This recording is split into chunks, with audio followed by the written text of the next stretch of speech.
Welcome to the specialty Basic Freediving.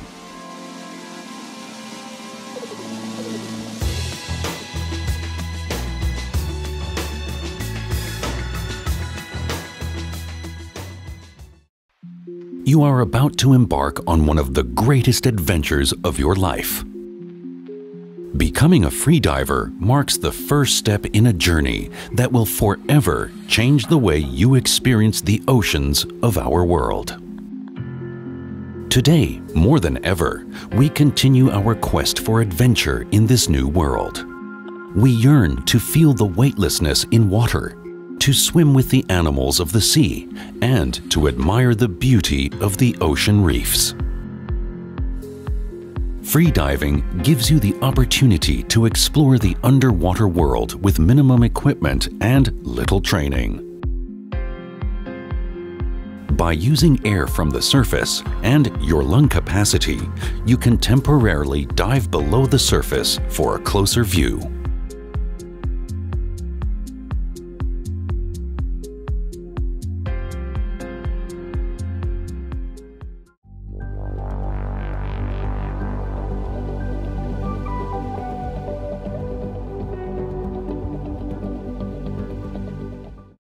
The first and most important piece of equipment for your comfort while freediving is a mask.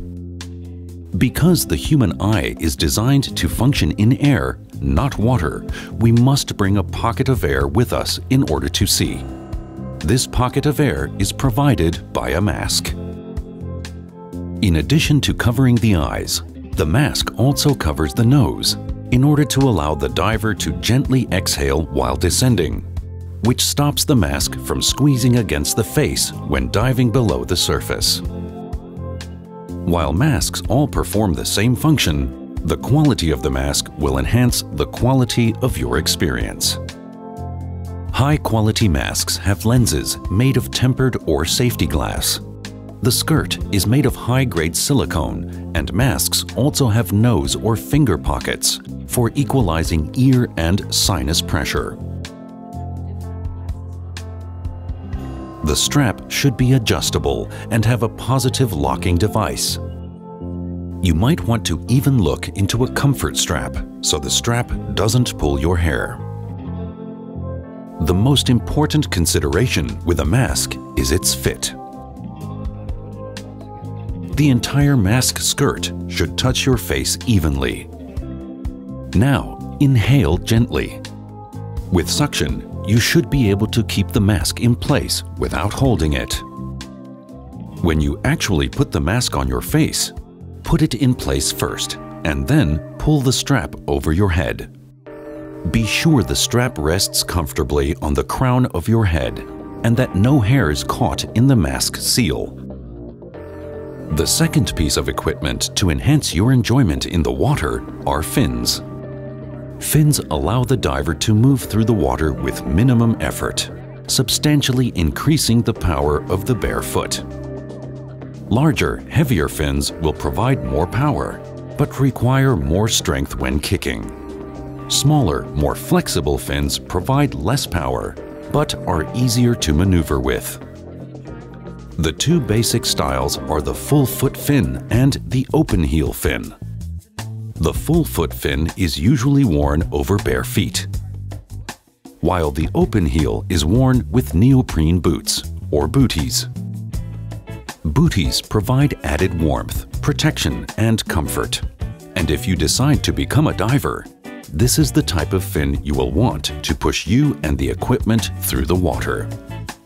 Fins also come in various sizes, but the open heel model is adjustable for a close, comfortable fit. Fins that are too tight will cause cramping, and loose-fitting fins may cause blisters or fall off while kicking.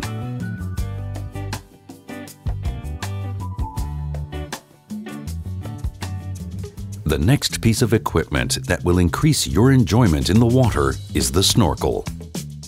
The snorkel allows you to swim and breathe on the surface while your face remains submerged. This position provides the diver with a relaxed and constant view of the beauty below. There are three important considerations when selecting a snorkel. The the mouthpiece, barrel size, and whether or not it has a purge. A mouthpiece that does not fit well can be extremely uncomfortable, and a barrel that is too small makes it hard to breathe. A snorkel without a purge is much harder to clear. The mouthpiece and barrel size should be self-explanatory.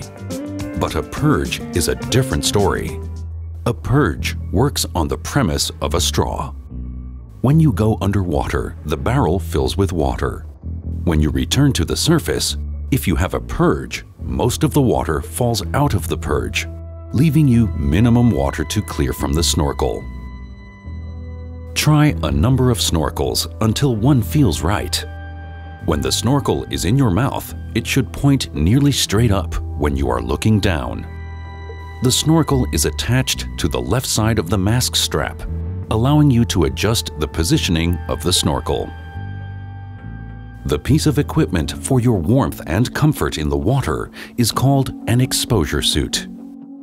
Water absorbs body heat 25 times faster than air, and a temperature that would be comfortable on land is uncomfortable in water. Exposure suits are designed to help stop body heat loss in water. The most common type of thermal protection is the neoprene wetsuit.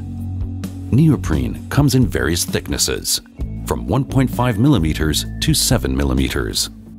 The thicker the suit, the more protection you will have in cooler water. Wetsuits also come in a variety of styles. One-piece jumpsuits are comfortable, while two-piece suits can be layered or worn separately. In colder water, a hood and gloves can be added for extra warmth. The most important feature in a wetsuit is fit. Your suit should fit like a second skin, long enough in the arms, legs, and body, not binding in the underarms or crotch. Wetsuits are made of closed-cell neoprene and will make you float. This is called positive buoyancy. By using a weight belt, you can make yourself neutrally buoyant. When adjusting the weight belt, make sure the weights are evenly distributed on your hips and slightly forward for balance.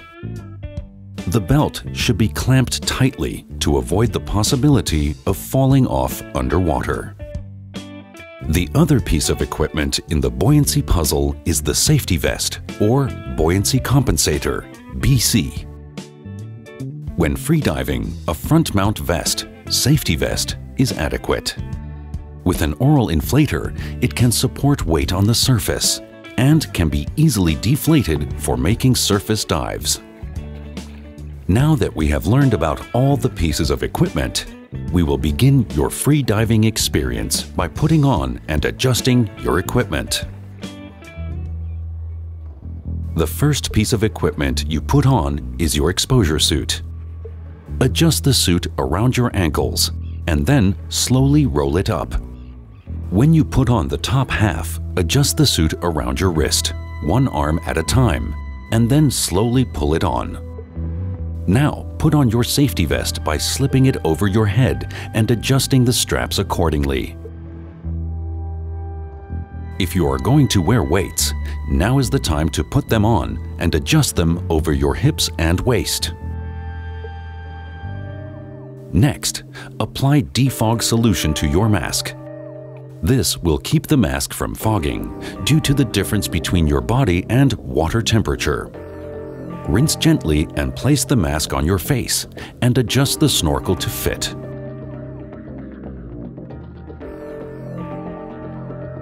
Last are your fins. In a sitting position, put on one fin and then the other. Once your equipment is on and properly adjusted, you are ready to enter the water.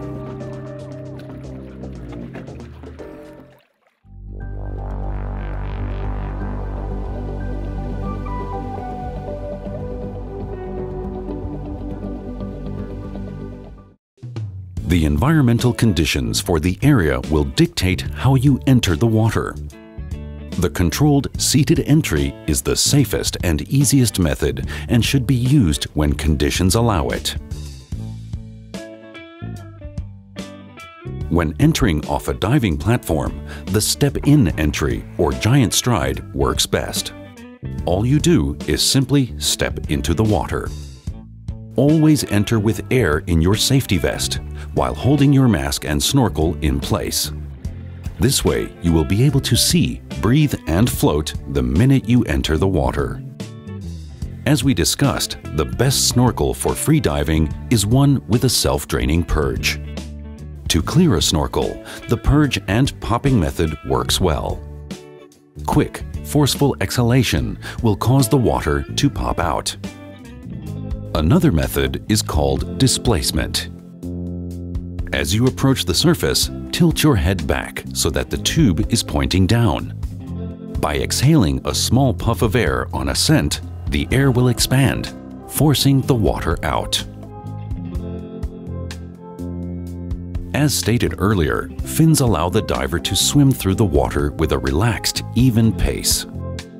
By learning various fin kicks, divers can switch from one method to another as they tire. The flutter kick is the standard kick. Keep your legs elongated, kicking from the hips and ankles, not the knees.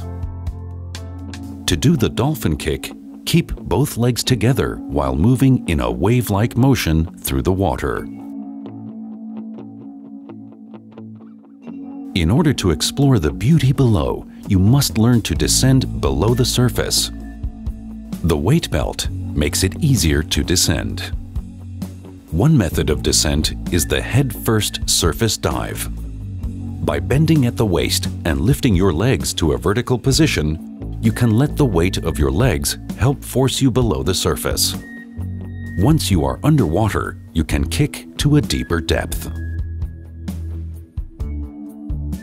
The feet-first dive can be used in confined areas. Start in a vertical position and use the force of your arms and legs to propel you below the water. Once you are underwater, tuck, roll forward, and swim down. As you descend, you will feel pressure in your ears. This is caused by increasing pressure. To relieve this pressure, simply hold your nose and gently blow. This will equalize the pressure. If pain occurs, do not continue to descend. Instead, ascend and try to equalize again. When it's time to ascend, there are a few safety rules to follow. As you surface, look up.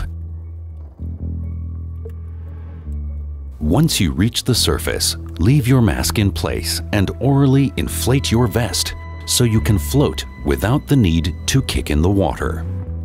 Now that we have covered the free diving skills, let's take a look at the ocean, the world's most beautiful and powerful free diving environment. Tides, currents, waves, and surf all have some effect on free divers and need to be understood in order to make free diving safer and alleviate any natural fears. Tidal currents are of more interest to free divers than the tides themselves. The currents cause water movement toward and away from shore, which affects entries and exits and causes resistance for anyone swimming in the opposite direction. Also of interest to free divers are the actions of waves and localized currents. How large the wave grows depends on how long and hard the wind blows and how far the wave travels, uninterrupted by land. When traveling in open water, you will notice that the rise and fall of a boat has a certain rhythm. Waves only affect the surface of the water to a relatively shallow depth. They will usually only affect free divers on entries and exits. When entering from shore, the primary concern is to avoid being knocked down by waves in the surf zone. Walk into the water until you are about waist deep. Then, using your buddy for assistance, put your fins on. Submerge and swim out under the surf line. Freedivers should be aware of localized currents when planning entries and exits from shore. Localized currents are usually one of two types. Longshore currents are created when waves come onshore along a stretch of straight beach line. Rip currents are really a backwash of the waves, as their energy is expended onshore. As the water moves back out of the sea after striking land, the current is created. Always be aware of the local water conditions before freediving. Consult the local dive center or resort for more information.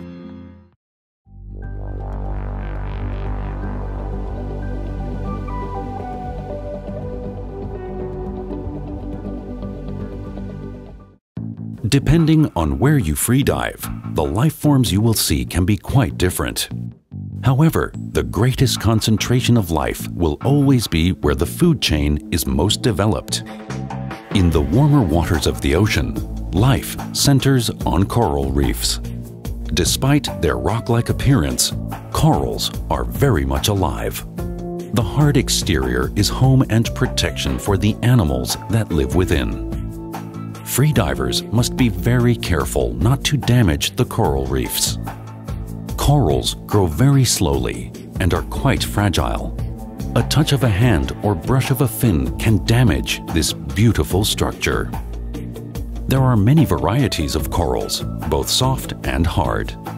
While freediving on a reef, you are likely to encounter some of the more common inhabitants. It is never a good idea to touch or feed marine animals. If you respect the ocean and its life forms by not touching anything, you will avoid injury to yourself and the animal life around you. Remember, the ocean is more beautiful left in its natural state, so avoid collecting shells and corals.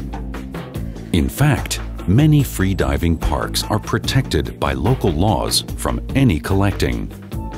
The underwater world and its creatures are the most fascinating aspect of freediving. It is what we all come to see and enjoy. When you are tired, cold, or ready to stop, it is time to exit. Use the safest method for your conditions. Your dive doesn't end when you are out of the water. There are a few steps to wrapping up your dive that should be followed.